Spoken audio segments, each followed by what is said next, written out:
You're making grilled cheese tonight. The store with the really, really good cheese closes at 7.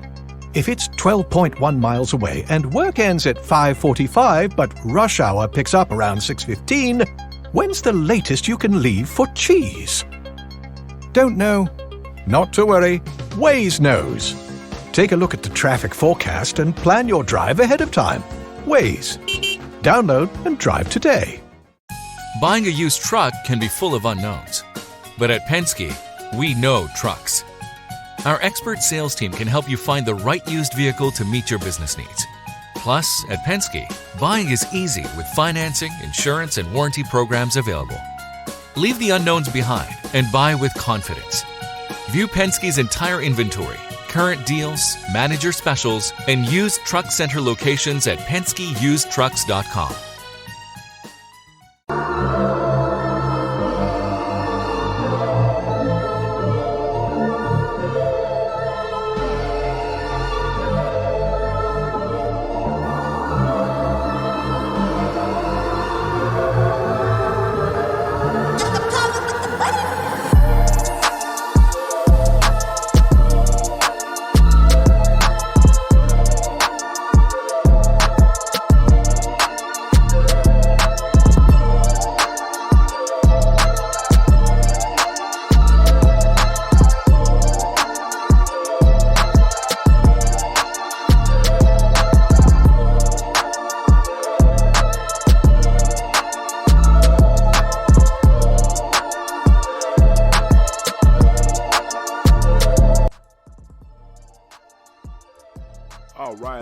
All right. What's going on?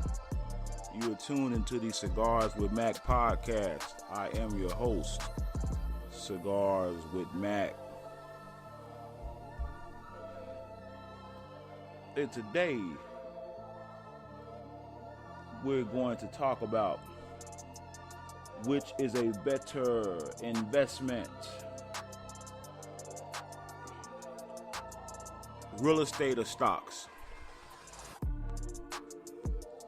And what prompted me to talk about this today was I was just watching a Vlad TV video.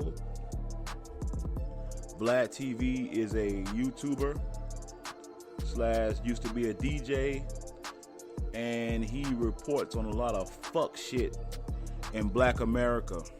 Every now and again he'll sprinkle some other people in there, but for the most part it's black debauchery that he benefits off of. I mean, I can't be mad at the guy, but it is what it is. You know, I'm just telling you what he's about. He interviews strippers, rappers incriminate themselves on this guy's show, and I mean, it's appalling, to be honest with you. But hey, we all have to watch some fuckery, and I like watching it. It is what it is. You know, I ain't gonna lie, I like watching the hell. It's funny to me to see people incriminate themselves like that.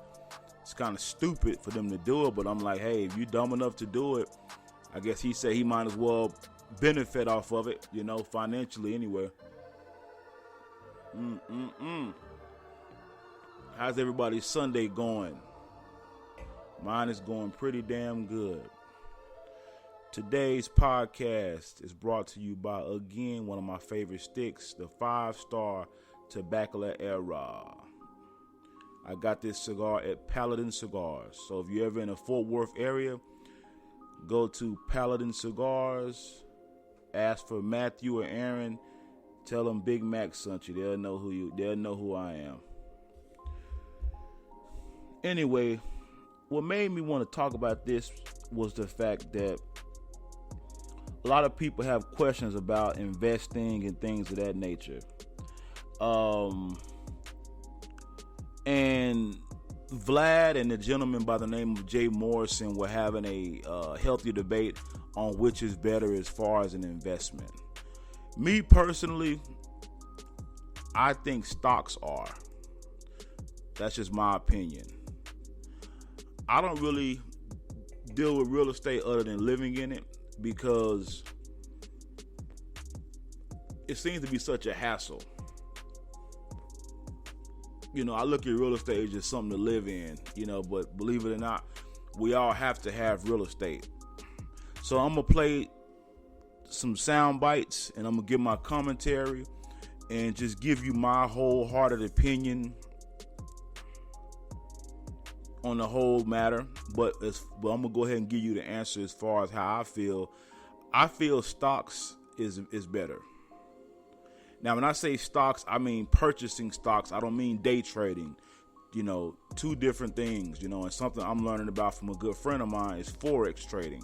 You know, so I guess we could put all that under the stock category, but I mean purchasing company shares for investments and to eventually, you know, benefit off of financially. That's what I mean when I say stocks. For instance, your company 401k or your individual 401k, where you have the ability to purchase stocks and watch those stocks grow and purchase more stocks. Like I personally own over 3,000 shares in a diversified portfolio. I personally own that. I'm not just making that up. That's what I own. And this particular one company I started with was back in 2016, and it's growing slowly but surely. It's a slow drip. So, excuse me. So, you know, it's a slow drip.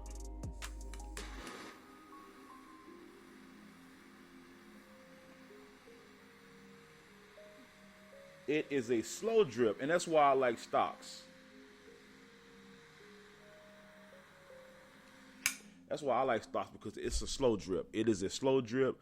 It takes time, but sometimes, man, when it hits, it hits.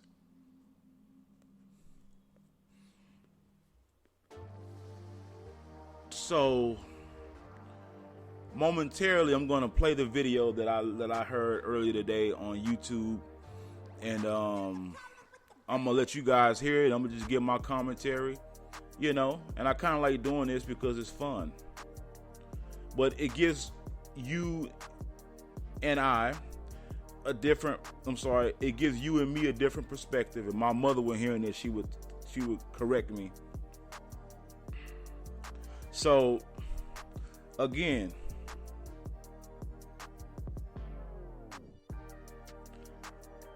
let me cue it up. So this is a different perspective. You know, I like to always have a different perspective, you know, and I like to hear other people's opinions also. Because I don't know everything, nor do I proclaim to know everything. I just know a lot about a little bit of some of everything. So anyway, let's check this out. I'm going to stop and start it periodically and give my commentary.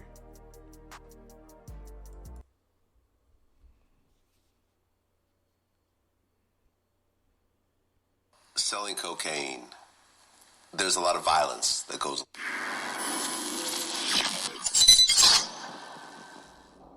So when you talk about selling cocaine, there's a lot of violence that goes along with that. You know, it's not a game where people are polite and do business in a traditional sense. Like, what do you think was? So this is Vlad TV kind of asking Jay Morrison about when he was selling cocaine, and Jay Morrison, like a dumbass, is talking about it. I wouldn't even talk about it if I was him. My past is my past, man. We don't need to talk about all that. But, you know, Jay does it, you know, I guess trying to show his street credibility. But let us continue. The most violent situation you were ever in during that time? Well, I talked about a story this week about, I will say two things. So as I progressed in the game, I started, so I keep this story short. My coke route was messed up. And so I attempted to switch hustles and get into the dope game, right? So the difference, coke is cocaine, dope we call heroin, right? And so I started selling heroin. I found a partner who was a general of the Sex, Money, and Murder Bloods in Newark, New Jersey at the time. And so he had the block on Smash, and I had to connect, and I had to work. And so we decided to link up and take over this block on 10th and Springfield in area 100 in Avon in Newark. And so during that time, that's actually around the time I started segueing out of the game, but during that time, I seen a different side of the game than the smooth coke transactions or things that I've seen in the earlier years. I mean, there'll be some beefs, there'll be some shootouts, there'll be some, there'll be some drama in the game, but this is a whole nother animal. And so, during that time, I told a story about having a killer in my back seat. Like, there's a guy that was part of our crew that, we knew was, a couple of them was killers, but that's all he did was be a killer. Like, he'd get it done for $3, he'd get it done $1,500 on a bad day. And so one day, I forgot where I was taking him to, but he was in my back seat. And, I was the big homie in regards to, I was the one that was supplying everything, and I was the one that had the bread. And it was just dawning on me, like, yo, right now, like, I'm food. You know what I mean? Like, I am a opportunity for somebody on a starving day. And so here you find Jay talking about his past street life.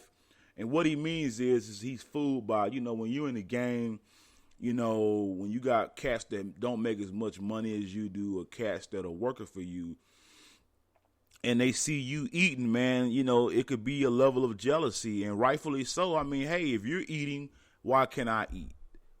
I'm putting in work too. Yeah, you may be putting up the most money, but at the end of the day, hey, man, I want what you got. And again, I don't know why he's even discussing this part of his life, because Vlad TV has a habit of doing that. He asks these guys about past life experiences and their dope dealing, and he asks about criminal behavior, and I'm like, man, why would you even answer that question, man? I wouldn't even answer that stuff if I was them. But hey, I'm not a street guy, but I just know me personally, I wouldn't do that.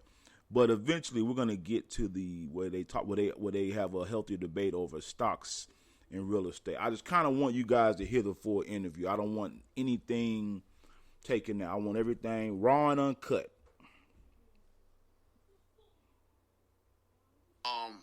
I didn't like putting myself in that position. So I got him, who I know is a killer, who I know got a gun on him, riding in my back seat while I got a Cuban link. So, and I know this has nothing to do with the show, but I'm wondering, did this guy have him kill people for him? I mean, because, again, he's already telling that part. So I'm like, well, dude, did you have this criminal killing people for you? So are you implicating yourself in a few murders? I don't know. But, hey, let's continue. I'm in Jay Chain on, and although there was, some sense of loyalty, but it's the streets. You know what it could do. So, without implicating anybody, anything, it just was, violence was not foreign to, what people did to get things done and to make sure that where there was competition, or to make sure where there was beef, or where there was drama, where there was disrespect, that, it was handled. Okay, so in your last jail term, what made you really think, okay, if I keep going down this route, I'm going to end up either dying in prison, or I'm going to I'm going to end up getting killed in the streets? Nothing. Like, it wasn't jail that did it. I actually was still hustling. So in that period, I was still hustling, still supplying dope, still selling dope, still trying to figure out how I could make it in the streets. And one day on a block of 10th and Springfield in Newark, New Jersey, just standing there at 5:30 in the morning and watching my workers and watching my operation and just kind of reflecting. And Pause. Hey, guys, the Dallas Cowboys have won against the Atlanta Falcons. The score final was 39-40 Dallas Cowboys. Just want to throw that in there for all you non-Cowboy supporters. And back, I was just like, yo, what the hell you sign up for? Like, this your life? Like, yo, you're 25 years old. My daughter was turning 7 years old. My daughter was born while I was in prison. And I'm like, all right, you had some cars, you had some jewelry, you made some money, but she can't really be proud of you. Your mom really can't be proud of you. Like, all you got 3 felonies in 3 different states. Like, where you going with this? And so it was just me having a self-reflection and really challenging myself, saying, like, yo, are you a drug dealer or are you a hustler? Because a hustler can hustle anything. A drug dealer only can sell drugs. So I was really trying to see. I can dig that. That makes sense. You a hustler. You can hustle anything. You can hustle the corporate game. You can hustle the street game. You can hustle the real estate game if you're a true hustler. So I get that. What I was made of. And like, I knew I had swag, I had charisma, I thought I was smart, I thought I was bright, and all these other things, but all I did with my talents was sell drugs. So seeing that, and then just seeing the environment that I had put myself in and what I was exposed to, you know, I would ask myself, well, where you going to be when you're 30, realistically? And see, when I was 17 and I started hustling, and I was getting money, I used to calculate, so I went back to high school and I graduated, right? So I was off of high school. I went back to an alternative school for the bad kids, you know what I mean? And I ended up getting extra credits and I graduated. Well, I remember in high school calculating the $7,000 I was making a week and how much I'm making a year and how much it'd take me to get to $1 million. And, like, I really believed in the game. Like, I believed that I was going to be, you know, a millionaire off the game. I was going to be able to retire.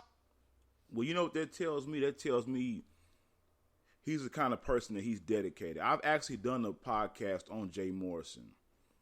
But what that shows me is that Jay is pretty dedicated to whatever craft he's in, whether that be ill-gotten gain or real estate game or, you know, the Tulsa real estate game. He seems to be 100% all in. Off the game, I was going to be able to feed and provide my family off the game. Even when I thought about myself being locked up, I was like, I'll be locked up and I'll be the lamb for my family. I'll sacrifice and go to jail forever as long as my family's straight. Like, that was my mentality. Like, long as they good, like, my mom ain't got to go through what she going through no more. My brothers and sisters ain't got to be poor. Like, so at 25, 10 years later, I was like, yo, this ain't going well. It's not going how I... So Jay pretty much had an epiphany. You know, earlier in the interview, Vlad asked him pretty much, was it prison that changed him? Excuse me, guys, I'm lighting my cigar.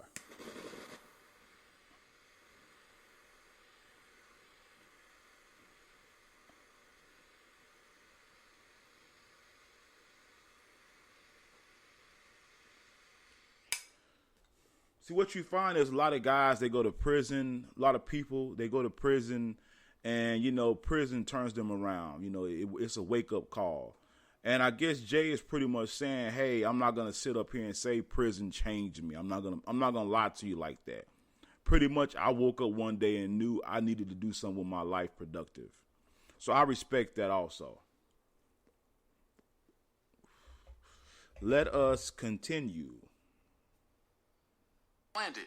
And so that day, you know, real estate had been introduced to me while I was on parole. I took shots at it. I had built my credit, but I just never had put any full-time energy into real estate investing or being a realtor or a mortgage professional or anything in that world. I would dibble and dabble like, nah, it's not fast enough, I'm out. And so that day I was like, yo, if you're really a hustler, then go hustle that real estate shit.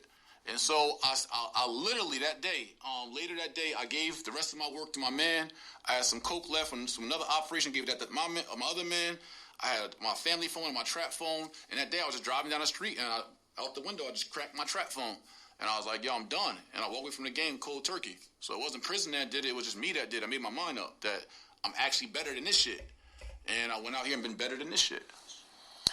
Okay, now you knew Emory Jones, who's Jay-Z's man? That's my big brother. That's my mentor. Okay. And how did you guys actually, you know, get to know each other? So when I was locked up down in Maryland, I was locked up at Eastern Correctional Institution, right? So it's a prison down Salisbury, Maryland. If you know Emory, you know Emory's from the Cambridge area, Maryland, South Eastern Shore, that section. So in prison, they called me Jersey, and I was one of the fly. So in Maryland prison, you were allowed to wear your street clothes. You didn't wear jail uniforms. So it was like a dressing contest in jail. So I'm in prison in 2002, 2001 with Coogee sweaters on, Coogee socks, you know what I mean? Like, we getting fresh and Nietzsche sweatsuits, Saint John sweatsuits. And so some of the guys who were also getting money who were from that area, you know, we real recognized real. And we took liking to each other. And so when they seen me come home, and 4 years later, so I came home in 2001, 2002, and then 3-4 years later, I got into real estate, and that's why I have success in real estate 2006, 2007. These guys doing 10-year terms, right? I was lucky and I got an 18-month term, but these guys, because I had a warrant in New Jersey, they had me in a medium B prison. So I wasn't like in a camp. I was like in a high-level prison. So the guys I was around were kidnappers. My cellmate had 2 homicides. He had a double life sentence. My cellmate was in prison for 30 years. So I was in jail with all the big boys.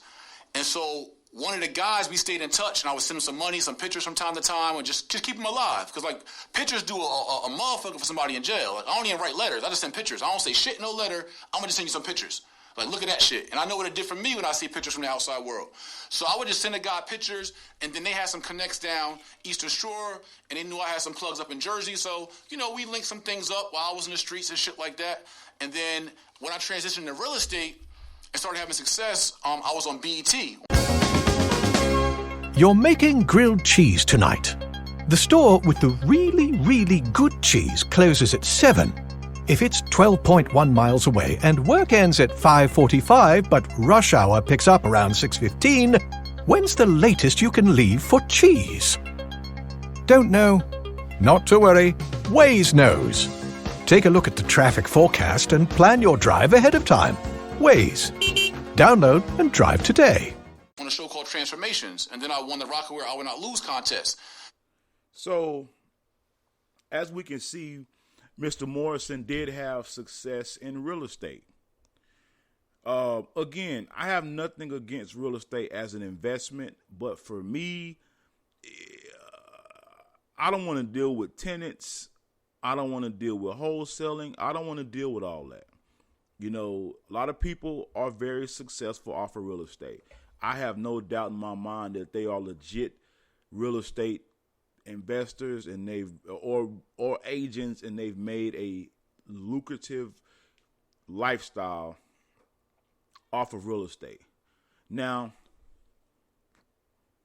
I always said if I ever got into it, I would want to do like apartment complexes because it's volume. I don't want to deal with, if I say, for instance, I win a lottery and I get $1 million, right?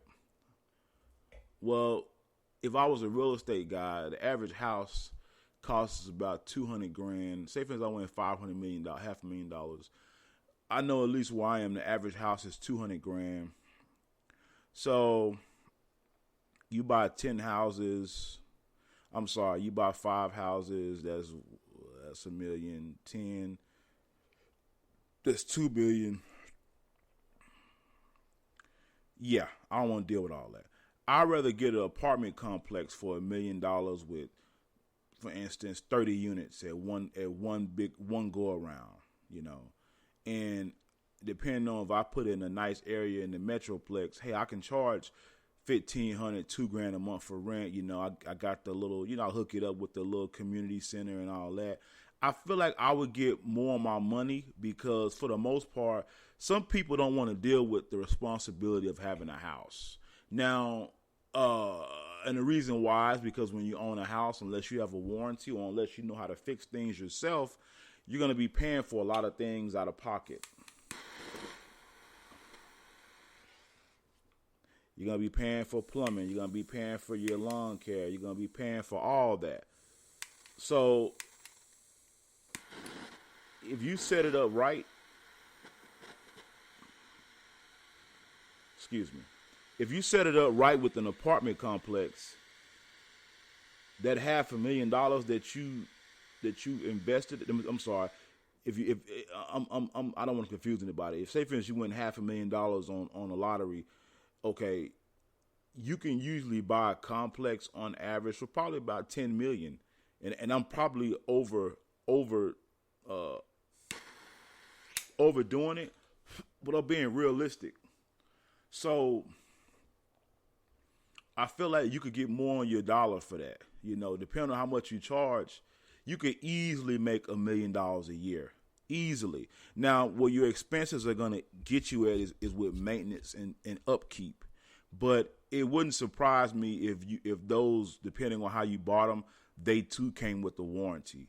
But that's why, the first 10 years, I've even heard where most guys that own apartment complexes, they pay them off within 5 to 10 years just because of the tenants and things like that and incentives, especially if you are a single person or you just a couple. Man, a lot of couples like living in apartments, with their pets, and especially if it's pet friendly and you always got little events going on, man. People love that, especially out here. They love the city lifestyle, man. A lot of people don't want to own homes anymore. Nothing wrong with that. I mean, I have a wife and kids, and for me, a home is just more room, But if it was just me and my wife, we probably live in an apartment still with a dog and shit, with no kids. But I feel apartments. I feel like you'll get your money I feel like your money will go further. I feel like your investment will go further, but sometimes apartments just take a little bit more money. Some apartments cost so much that usually you have multiple partners going into the deal with you because it's very expensive and it could be risky. That's the kind of deal you don't want to take by yourself, So that's why I say that would be something I want to do maybe 20, 30 years down the line. But, it's definitely still going to always be in the back of my mind. Let's finish playing this video. And so my guys was in prison, and they looking up on BT one day, and they like, yo, that's Jersey right there. So they like, oh, shit. And so one of the big homies who I never really spoke with that much, we seen each other in prison, but we never really built a relationship, he reached out to me. He had a cell phone in the joint, and he was like, yo, my bro, E is coming home. He's like, I want to introduce y'all. And so, they were fam with E from their Cambridge days, their Eastern Shore days. And it was a mutual respect because of how I held it down. Even though I'm from Jersey and I left prison in 2001, I stayed in touch and kept it real with these guys for 7, 8 years and kept them alive. And so, and did some, favors for them.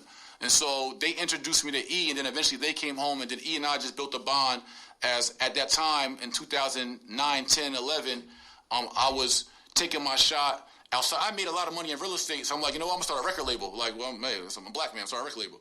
So I went and took a shot at the music industry with an artist, Brian Gibbs. And so Emery came home around that time. So I came like, oh, E cool with Jay. They got Rock Nation or Rockefeller at the time. I'm going to bring my artists over to them. It's going to be love.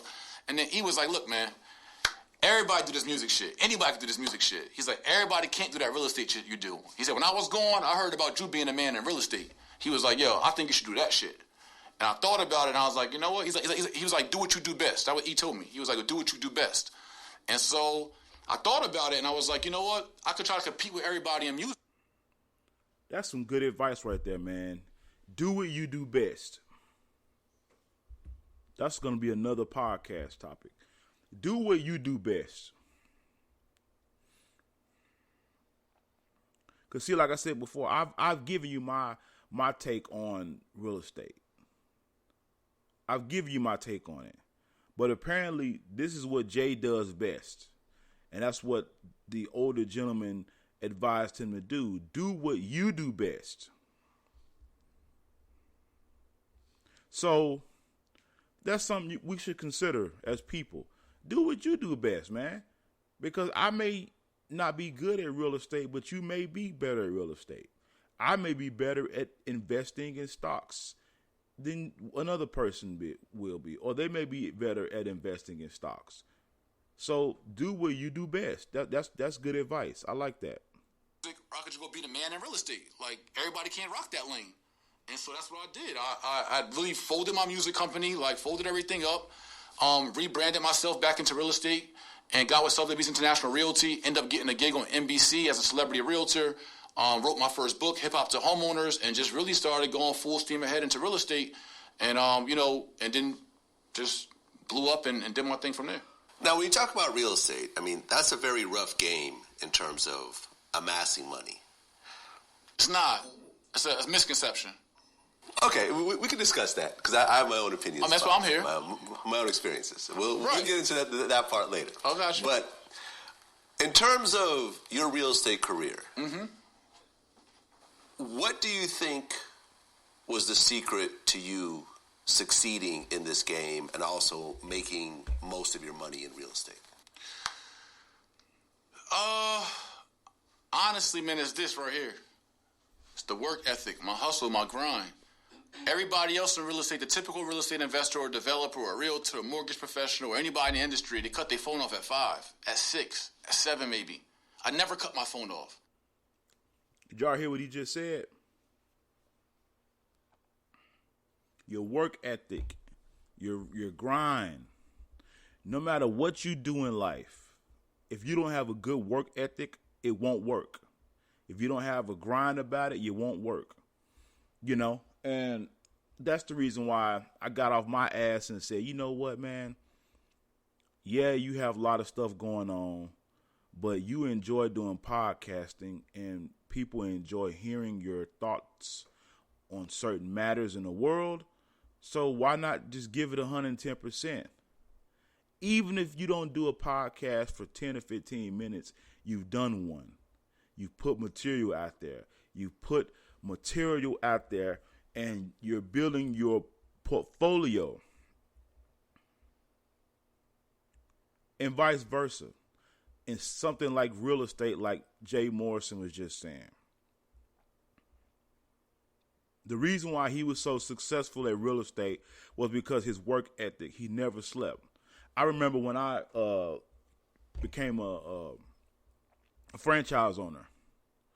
And at the time, the BlackBerry was a very popular phone. This was around 2009. And I had set up my emails and all that, you know. And man, I'm going to tell you, my phone constantly kept ringing for people to want me to come place a bid. And at the time, I was very inexperienced. But what I knew from being in the military was always be available. Always. And I had that work ethic even then. So that's why I can agree with him. And the reason why I had a certain level of success, even though I didn't even keep the franchise for too long, it was a janitorial franchise. You know, I had gotten, you know, I had the right mindset, but I was very young, if that makes sense to you. So I understood that, hey, let me take a step back.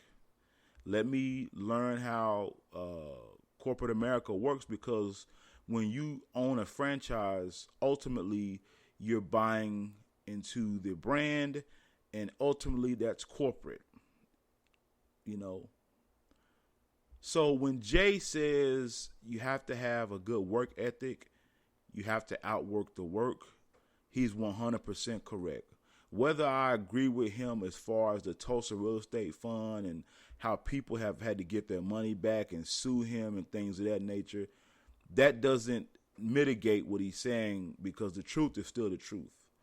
And maybe with the Tulsa Real Estate Fund, as I've said before in a previous podcast, that was out of his lane and he didn't know it. And a lot of times we as people, we do that, man. We do things that are not in our lane, man. We just do. We, you know, especially as men, you know, men, we want to do it all. We want to solve all these problems. But something I have learned a long time ago is you cannot help everybody.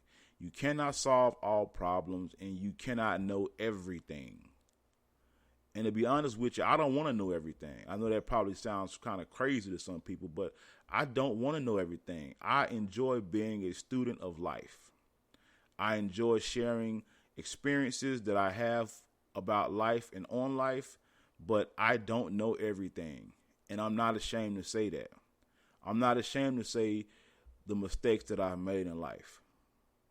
There was a time when I was embarrassed about certain things that I put myself and my family through, but now I'm at the age where I don't really give a fuck anymore.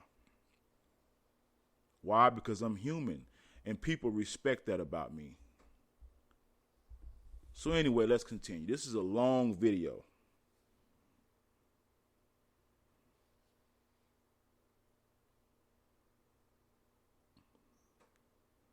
I didn't come off phone if I was 15. I come off phone if I was 19. I come off phone if I was 25. I always hug the block. So I treat real estate the same way. Is that I just went extra hard where everybody else went half as hard. So like this saying, outwork the work, it comes from the block of, it comes from me bagging up a half key of Coke and an all 20s, and then taking them 20s and putting them into six packs, which is 6 20s makes a six pack to us, which is $100. We sell 6 for $100. Then taking them 6 packs and putting them in the G packs. And doing that over 3 days, just sitting there with a mountain of Coke, and it ain't nobody but you in this fucking pile. You got to do the shit, because ain't nobody going to do it for you the way you going to do it. And so I treat real estate the same way. I can have a mountain of work to do. I got to evaluate. Well, I don't do this now. Now I have a whole development company. They do all, you know, so I build a system and process for myself. But my whole point is that no matter how much work is in front of me, it don't matter to me. I'm just going to get it done. And so I took that same tenacity, that same resilience, that same persistence into real estate. And then second, what made me so successful in real estate is that I'm not scared of shit in real estate. I come from the streets. I came off the block in Newark, New Jersey. So what the fuck gonna happen to me in real estate? So I'm not worried about losing the house or a foreclosure or a short sale or bad credit or a bankruptcy. I don't give a shit about that. Like, I suffer real consequences. I stood in front of the judge facing 15 years. I was facing 3 years of life in prison at 18 years old. What do I care? What can I lose in real estate? So I approach real estate with a I will not lose mentality, because how can I lose in this game? I don't go to jail. I don't do real estate illegally. I don't scam. I don't bend the rules. I do it by the book. I didn't leave the drug game to go into real estate and do it illegally. So I do real estate by the book, so I ain't going to jail, and ain't nobody shooting me. I'm going to win. Okay, but what part of real estate did you make most of your money in, specifically? Development. Buying and flipping, buying and renting, buying and holding, the whole shit. It's like, once you know the strategies, once you, like, I call it your arsenal. Like, once you have all the weapons in real estate, you can do whatever the hell you want to do. Like, you could be a sniper, you could have a Uzi, you could stab somebody. Like, it's all the same shit. So in real estate, if I know how to wholesale real estate, I know how to sign contracts, I know how to syndicate deals, I know how to buy commercial buildings, I know how to buy and flip, I know how to rehab, I know how to buy and hold, I know how to interview property managers, I know how to brand my company, I know proper LLC formation, I know how to negotiate deals. Like, I know how to find cap rates, ROIs, LTVs, purchase ratios, PITIs. I know the shit. So once you know the tricks of the trade, all you got to do is go hustle. That's it. And that's what we teach in my school, the Jay Morrison Academy. I teach you how to go hustle. Right, and I guess Jeezy donated $1 million to the Academy? Yes, sir. It was back 2014. It was the same thing. Okay. He respected the fact that I'm helping people find another way out. So it's like, people say, like, what's the success rate of your school? I'm like, what's the success rate of your gymnasium? Like, if you go to the gym, I can't guarantee you going to get muscles. Like, you got to go work.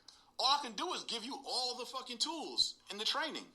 So it's the same thing. The people that follow what I say, like tens of thousands of people follow what I say, they get money. Because I lay everything out in a very structured and simple way. All you got to do is follow the blueprint. It's very, very simple, and go hustle. Okay, so first and foremost, I just want to say that anyone who is leaving a life of doing illegal activities and going into legal activities, I applaud.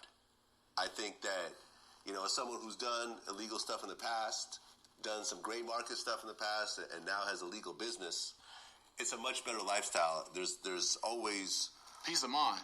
Yeah, there's peace of mind. There's a lot that goes into doing legal activities as opposed to illegal activities. So number one, I applaud you pushing people to leave the kind of life that you used to live before into doing a legitimate, line of work. Number one. So I want to put that out there. Appreciate that. In my personal experience, I've been a homeowner before. I've owned 3 properties in the past. Currently, I don't own any properties. All of my money is put in the stock market. Okay. And based on my experience of working with real estate, and this is residential real estate, it's not commercial real estate. I don't know the commercial real estate game at all, so whatever I say doesn't apply to commercial at all. But I've always felt that the American dream of owning your own home is actually a scam. Okay, tell me why. And I'll tell you why. First of all, I feel that the banks and the real estate industry are the real winners in this scam. And this is why I believe that owning a home is a scam. Mm-hmm. Number one. Well, see, I don't believe owning a home is a scam. Owning a home is a necessity. It's not a scam. You are fully aware of what's going on when you buy your home, when you purchase a home. You should know the interest rate when you're closing and you get those keys. You should know the interest rate. You should know all these things up front. You already know. You already know up front. It's not a scam.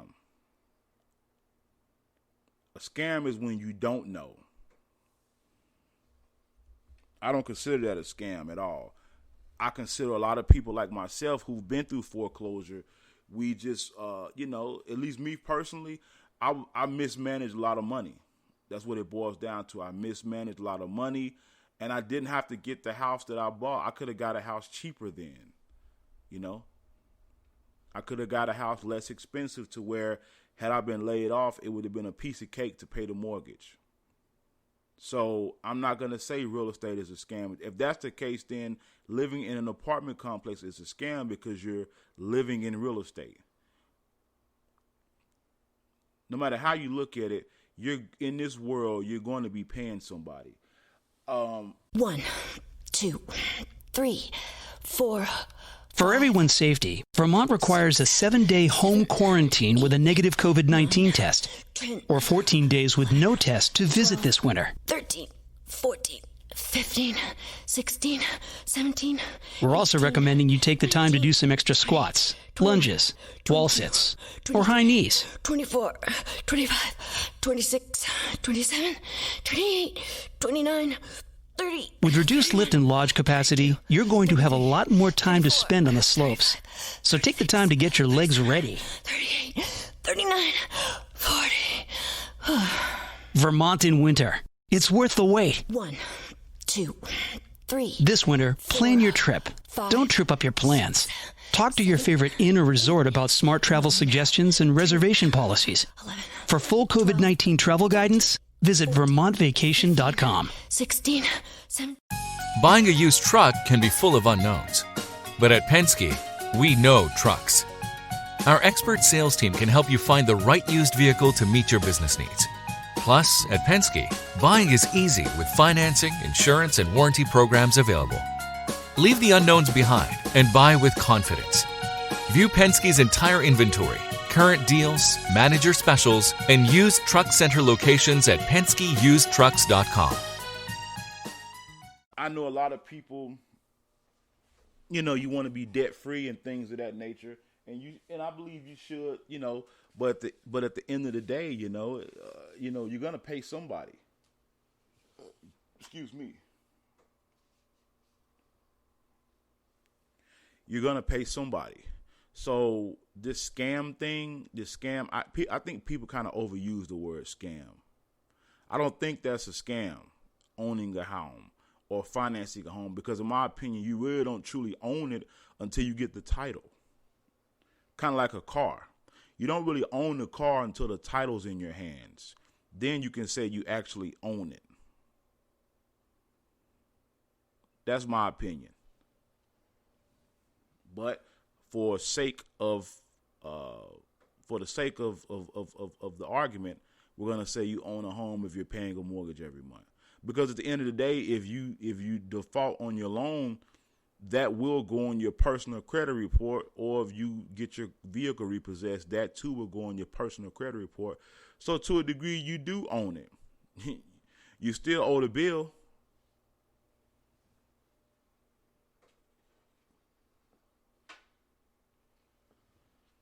So when people say that, owning a home is the biggest scam, I'm like, okay, here we go with this crap again.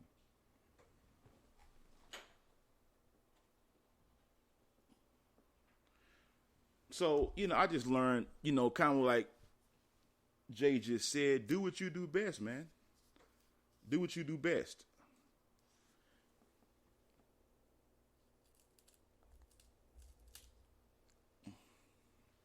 Do what you do best.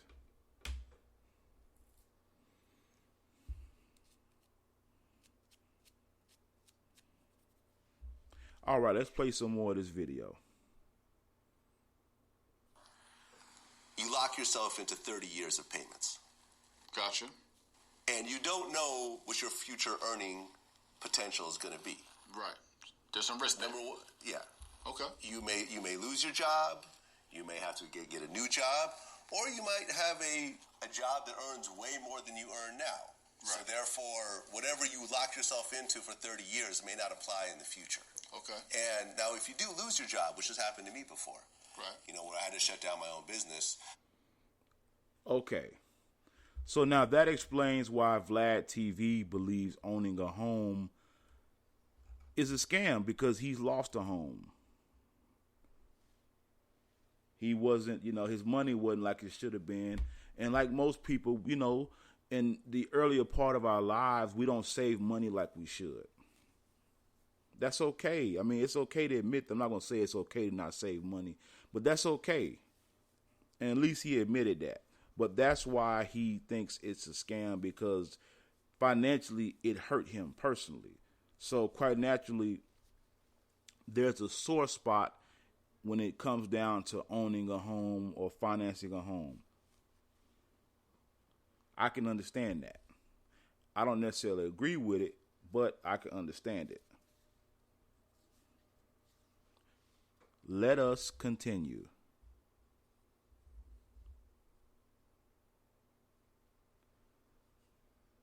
The stress of a mortgage payment when you don't have any income is enough to kill you. It depends on your level of your risk, your stress threshold.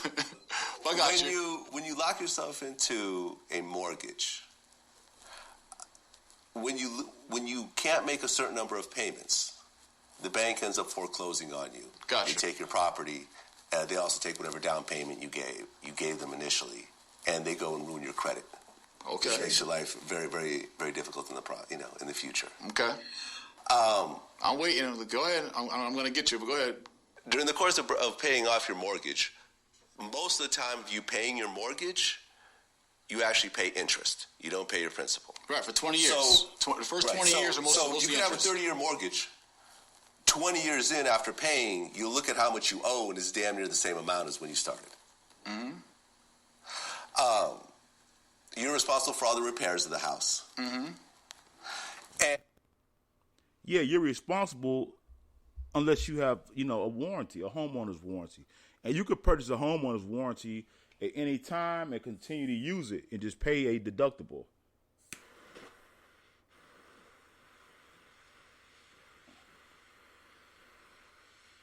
And most people that own a home, they do that. I've always kept a warranty, even in my other house. I always kept a warranty because those repairs can be very pricey.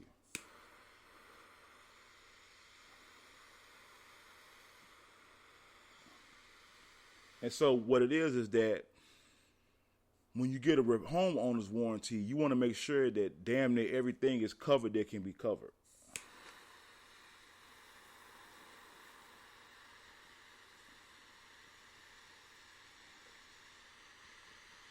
So again, on that part, Vlad TV is kind of being dishonest. Because if you own a home, most people now know to get a homeowner's warranty. You can get a warranty anytime, and your repairs will be covered. Hell,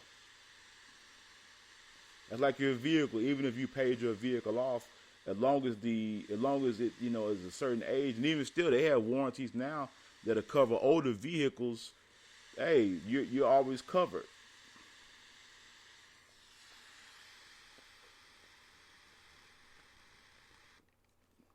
All it is just insurance.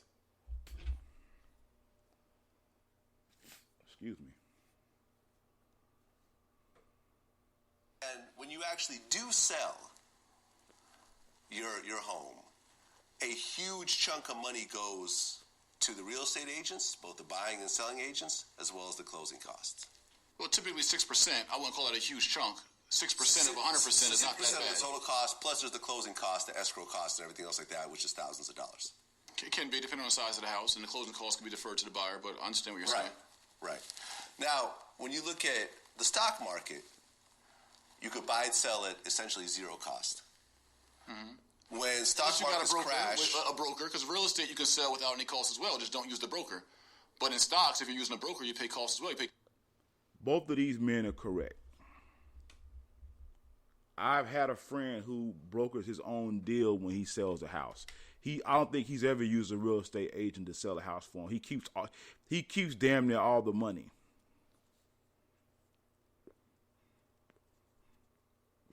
So that again is just ignorance, because some people think you have to have a broker or a real estate agent to sell a house. No, you really don't.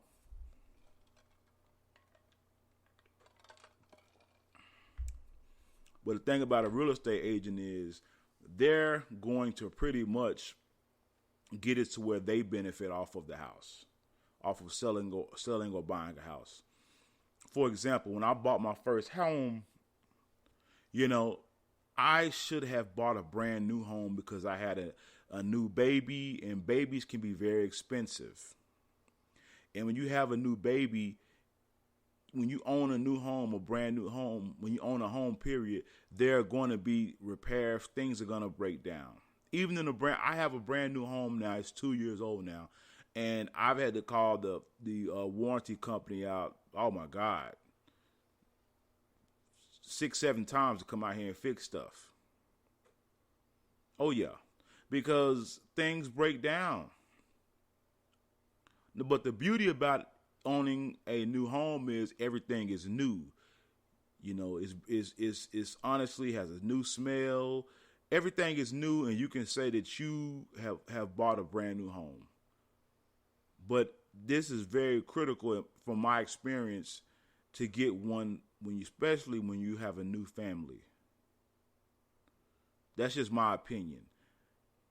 Because when I bought my first home, it was pre-owned. It was like 10 years old. I mean, things started breaking. And at the time, you know, I was like, oh, my God. You know, I didn't value things like I do now. I had one bathroom that was jacked up. This bathroom jacked up. But now I like my whole house to be functioning at least a 90% efficiency rate. What do I mean by that? Meaning I want damn near everything working perfectly. Nothing will ever be 100% when you own a home. It just won't be. But I want it to damn near be like that if I can help it. So you don't need a broker between you and the bank to get a home. You can do all this stuff yourself with a little research and a little knowledge and a little, you know, and a little just mental fortitude and to be able to negotiate your own deal. You don't have to have real estate agents to be between the middleman. You don't have to have that. It's good to have, though. I will say that. But you don't have to.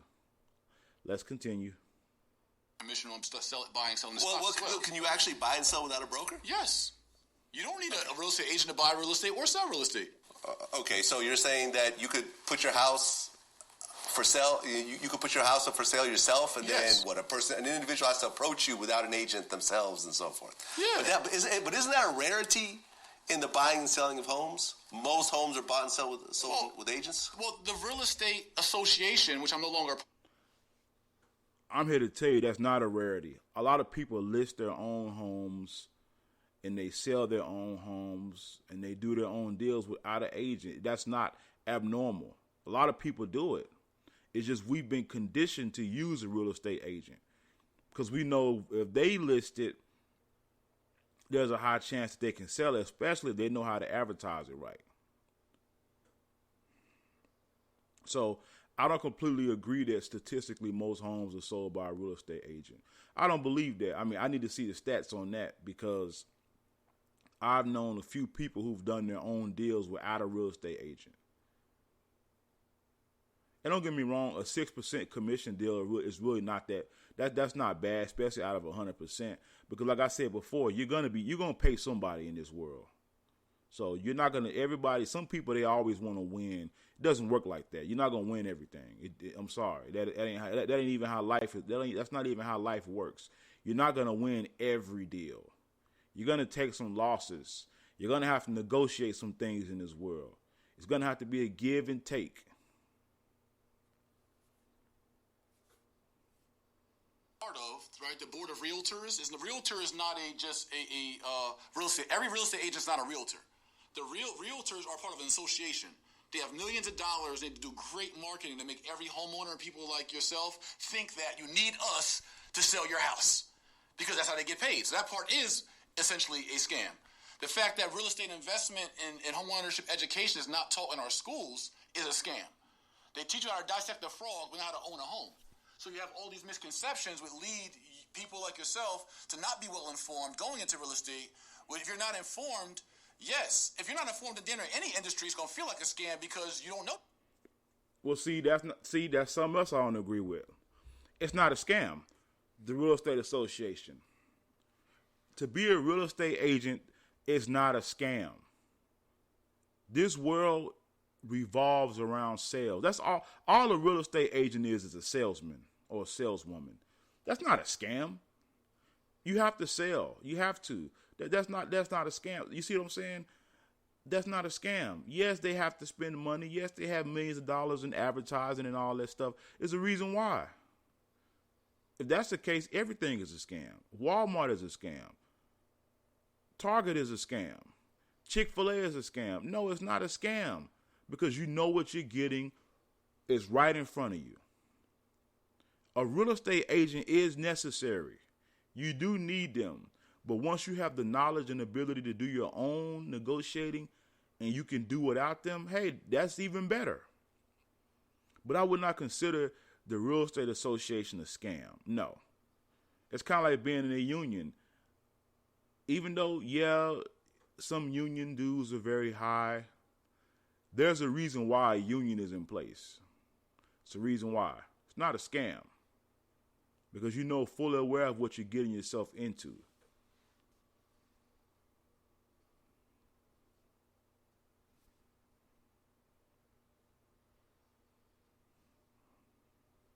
Shit, you're going to get ran over. So, with knowledge base, yes, you can buy and sell without using a broker. Okay. But in stocks, the same thing. Right. Now with stocks, you can buy and sell instantly without a cost. I mean, there's apps like Robinhood, which actually are zero-cost trades. Stock markets recover from crashes much faster than real estate markets. The money is liquid. That's not necessarily true. That is not necessarily true. Some stocks, they never recover. They never recover. Or they take years to recover. But I understand he's more biased because he's a stocks guy. So quite naturally, he's going to lean towards stocks. I get it. But no, that's incorrect in my opinion. In my humble opinion, that's not true at all. Some companies, they're not really profitable, especially if it's a new company and they now have become an IPO and people can now purchase the stock, whatever the market says this stock is valued at, and people can buy their shares. Sometimes it could take, I know this one particular company I'm with, I mean, it took damn near 4 years to really make a little money out. I mean, a little money off of it. And I suspect it's going to take another 20 years before I really am able to see the fruits of the stock. But I'm okay with that. I'm in it for the long haul. Liquid at any point. You could sell $1 million worth of stock in 2 seconds. And the companies that you're actually investing in are actually generating money. Unlike a home, which is really, it's not generating money, it's just based on a price that people feel that it's worth. So based on my experience, every time I've owned 3 properties. See, I don't agree with that either. If you own a home or multiple homes and you're renting them out, it's generating money. Yes, it is. It is generating money. It's generating an income. Now, see, I've always corrected people on when they say owning a home is an investment. And I always tell them owning a home is not an investment. It isn't an investment until you start seeing profits off of it.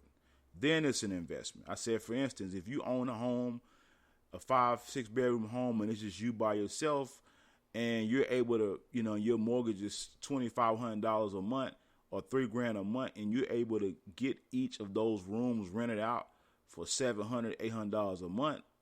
Now that home is generating money. It isn't just you living in it. You're making money off of that home. Kind of like when people Uber and Lyft with their vehicles, or they do DoorDash or Grubhub with their vehicles. At first, your vehicle was not really making money for you.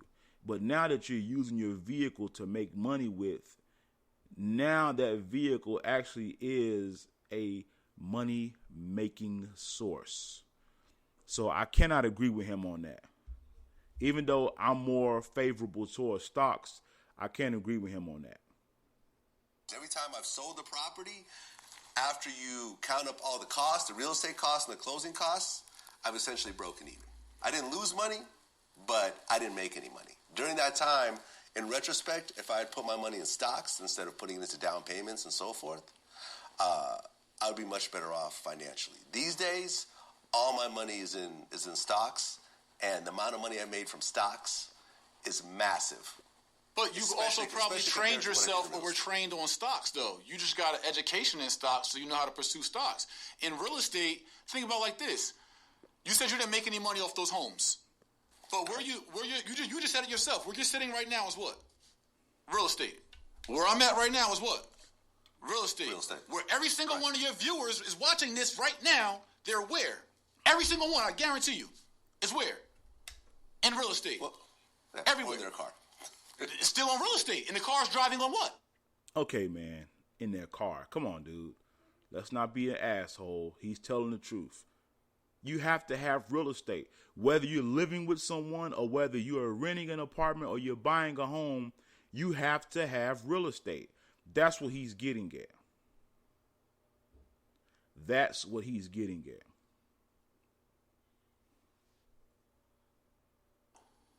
Real estate. The Turnpike is owned by a private company. The Garden State Parkway is owned by a private company. Okay, real estate. Fair enough. Yeah, fair enough. So now, with you saying that you owned a home and you broke even after the fees, you didn't really make any money. Your only alternative was to rent, which would have cost you $1,500, $2,000, $3,000. And see, I've known people who've bought and sold homes and they've made 2 to 3 times what they put into the home. So again, another misconception. He just happened to break even because during the time that he sold his home, the market was not as profitable in his particular area. But oh, please believe, those people that are in Los Angeles, California, San Francisco, California, that bought that property years ago, you know, and now it's tripled or quadrupled what it's worth now, and they sold it. Oh, people have done that. That's not abnormal. That is not abnormal. So please believe, people have made their lion's share off of real estate. But in any game, everyone is not going to win. That's just a fact. You got to accept that. A month over 3 years, so say $2,000 a month, $24,000 a year. Over 4 years is $100,000. So the fact that you broke even and made all your money back, you did make money because you saved $100,000 that you would have been paying in rent to pay somebody else to pay their mortgage to gain appreciation, equity, cash flow, power, and control that you had. So no matter what, you just made money because you didn't waste money on rent. The money you're paying... But you're not wasting money on rent. You're paying to stay at a certain location. Now, whether you're paying the homeowner or whether you're paying the bank and you're paying mostly interest, you're still paying something. Well, right, but here's where you waste money, because that money that you were paying to someone else that is then a liability, is an expense to you, that money would have been recouped. But at the same time as that money being recouped, the money that you would spend on rent but would have been a mortgage, that you would have got that money back, but while your property went up in value... But you're not really recouping when you're paying off the interest. You're just paying the bank, who's the real owner of the property. Well, if you're... He's 100% correct about that. Even if you break even, you're still winning because you got your money back. I mean, if you bought a home for $500,000 and you put 6%, you put 2 to 3% down, which is somewhere in the neighborhood of 10 grand, 20 grand down, okay, and you live in that home for 5 or 6 years and you sell it, and the person that buys it, you paid 500 grand for it, and you sell it for 700 grand, and once the agent gets their cut, and the bank gets their loan money, and you still walk away with 100 grand, you've won. And even if you walk away with 10 grand, you've won. Because that's what you financially put into it as far as the down payment. Or if you get back 30 grand and that's what you put into it with upgrades and things like that. So you're still winning. But the thing I've learned is that you have some people in this world, they want to always win. I could remember being a teenager in middle school, and my brother, you know, I think I was talking to him about girls and, you know, a particular girl I wanted to holler at, you know, and I think a girl liked me. It was something of that nature. I really can't remember.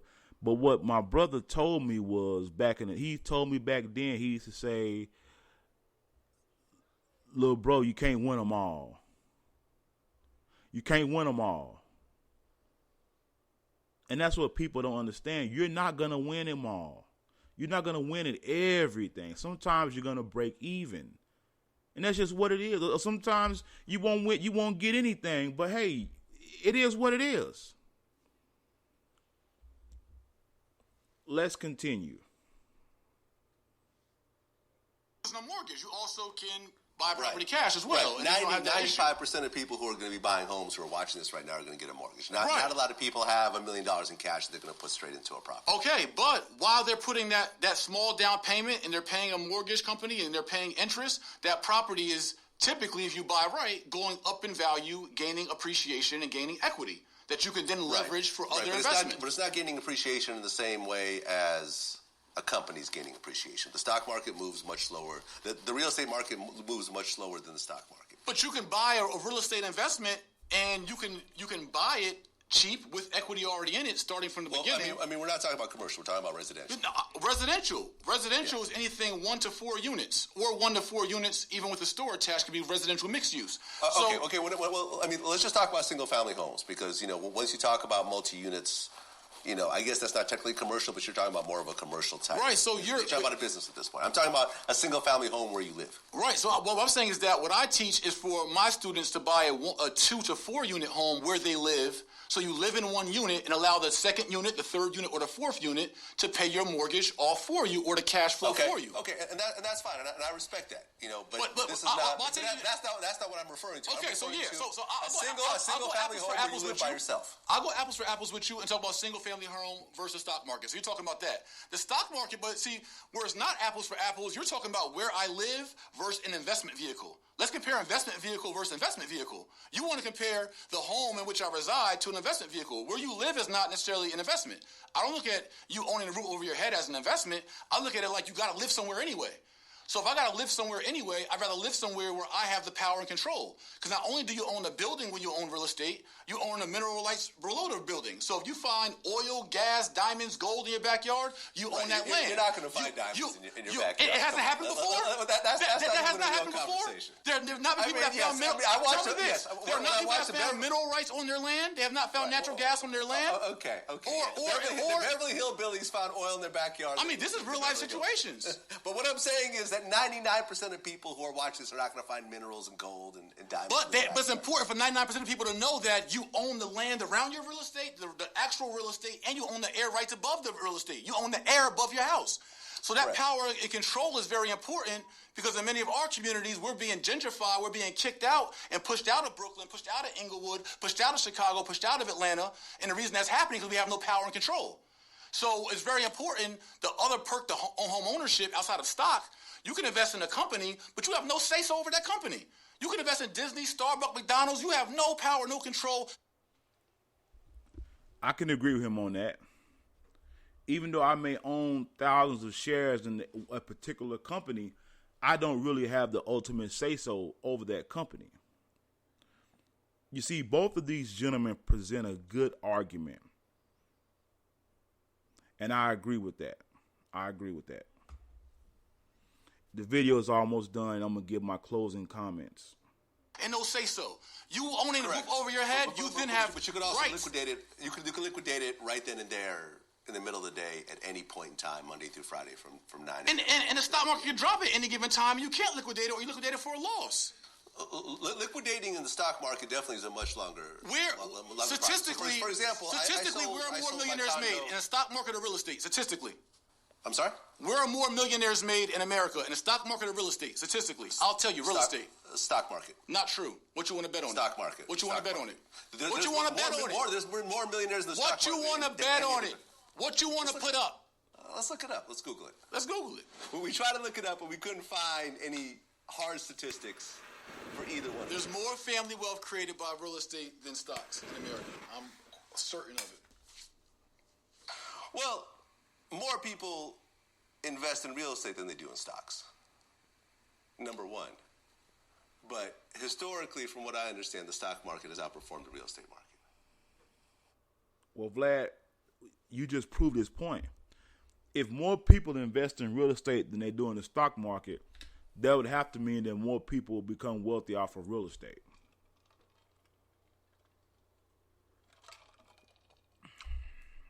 Some people just don't get it, man. From what I've seen. I like my product. I like my product in my hand. Yeah. I mean, I like having pieces of the best companies in the world. I understand. And I like being diversified. I can understand that. I like creating one of the best companies in the world. Yeah. And, my personal experience in terms of the stock market versus the real estate market is not even close.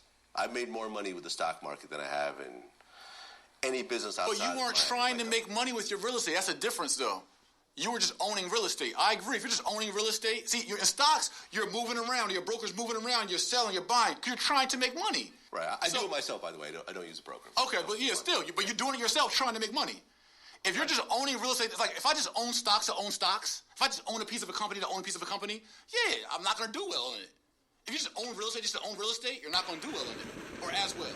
But if you own real estate to make money as a financial vehicle for you, like you own stocks to be a financial vehicle for you, like we can start with the same 100,000, me and you go do stocks, and I'm gonna go do what I do. I'm gonna dust your ass every trip. In the long term, I don't think so. But yeah, long term, hell yeah. I'll tell you that right now. Right now, I just bought 28 units for $100,000 in Atlanta, Georgia. That's giving me a 33% return plus cash flow, power, and control of student housing. Okay. All day, every day. I'm going to win. I don't Google stocks since. You're never going to hit that 33%. You're never going to hit that 33% in your stock markets. Like, you're never going to hit that. Okay. That's all day. Student housing, apartment building, done. Just bought a 4-unit for $115,000. Right. I mean, number one, you're talking about commercial real estate once again. But we're talking about investment vehicle versus investment vehicle. See, we can't compare just living in a home to actually hustling the hell out of stocks. That shit it's two different things. We're talking about hustling real estate. I can see your point. And hustling stocks. I can see your point. Now, yeah, thank you. We're good. Okay, but you would agree with me in the sense that if a person had, let's say, $100,000, right, and they took that $100,000 and put it into the home that they live in, versus taking that versus renting and taking that $100,000 and investing in the stock market, they would do better in the stock market than the home. I don't know. I say if you follow what I put in my book, Lord of My Land, and you go buy a 2, 3, or 4 family house and you go live in one unit and rent the other 3 out, you're going to do better than you would have putting that money in a stock. Because now you're living for free or living with cash flow, and you got power control, and you got equity and appreciation, and you got the tax write-offs from the other units. So you got tax advantages, power control, equity and appreciation, and you got to live somewhere anyway. Right, you're talking about multi-units. Like I said, it's a different situation. If I owned the home that I live in, well, in my LA home, it would cut out a huge chunk of the money that I have in the stock market, and financially, I would not do as well. Right, you're saying you got better opportunity cost for that money, it being in a stock market as opposed to a big LA home down payment. I'm saying, based on my life experience, that if I took the same money, that instead of putting it into just a home or putting it into the stock market, I'd rather go put it into a 2, 3, or 4 family home or a multi-unit home or a single family that I'm flipping because I evaluated the deal. I know I'm buying it undervalued, it's distressed, and I'm going to sell it for more than what I purchased it for. So there you have it, folks. There you have it. There you have it.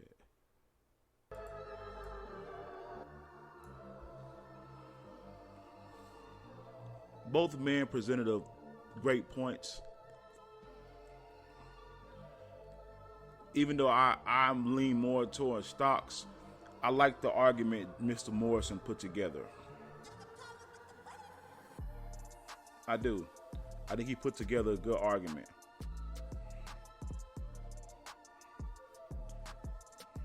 Pretty much Vlad just showed that, he got hurt by real estate. And he lost money, he foreclosed, and credit was jacked up and all that. He's not going to come out and admit all that.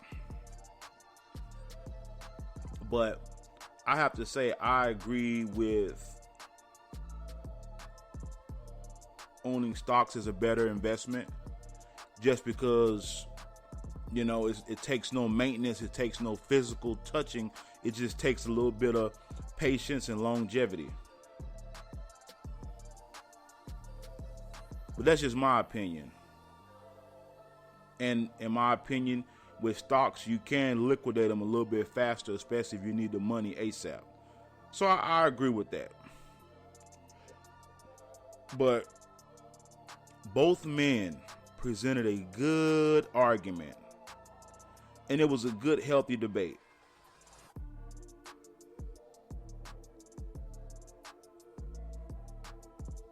Like I said before,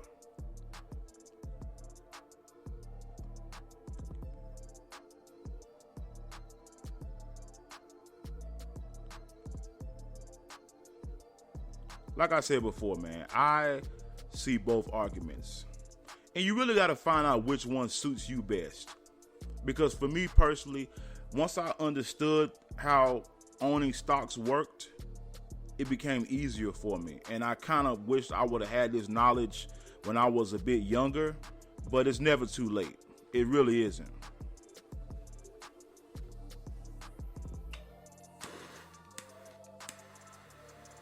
I don't know why my cigar keeps going out, man. Because I don't mind doing podcasts without a cigar, but man, the majority of my podcasts, I have to smoke a cigar. Why would this be the Cigars and Mac podcast without me smoking a damn cigar?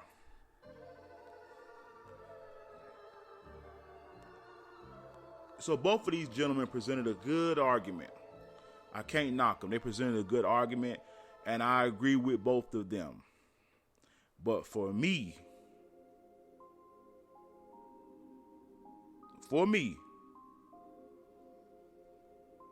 I feel you're going to always win better with stocks because it's over time. And with real estate, it can also work with, you can also do overtime also.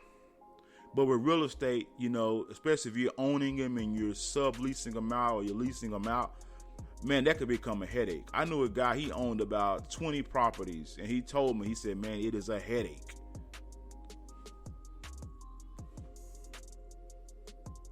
Well, that's my humble opinion.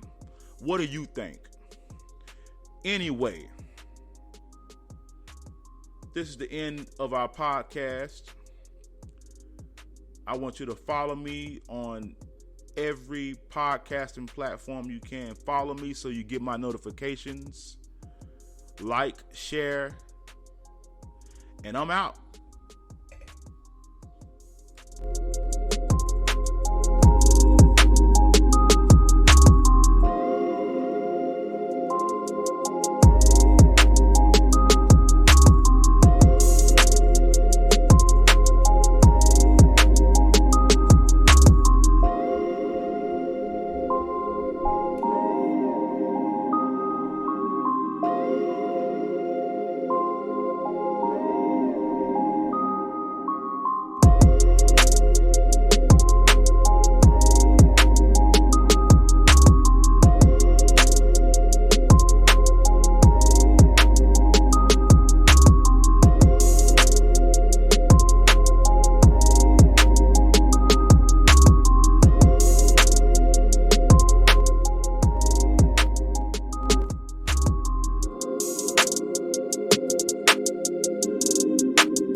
All the last-minute gifts are on sale at Gap Factory and GapFactory.com. Get 60% off almost everything. Shop new doorbusters, including gifts from $7, socks from $2, tees from $8, and more. Find it all at Gap Factory or GapFactory.com through December 24th.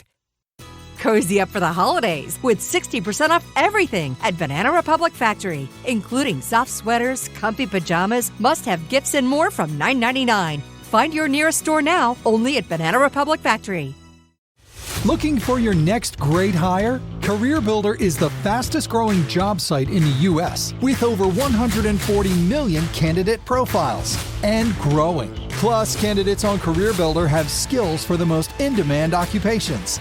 Let us help you rebuild and rehire a strong, more diverse workforce fast. CareerBuilder, we're building for you. Visit hiring.careerbuilder.com/recruit.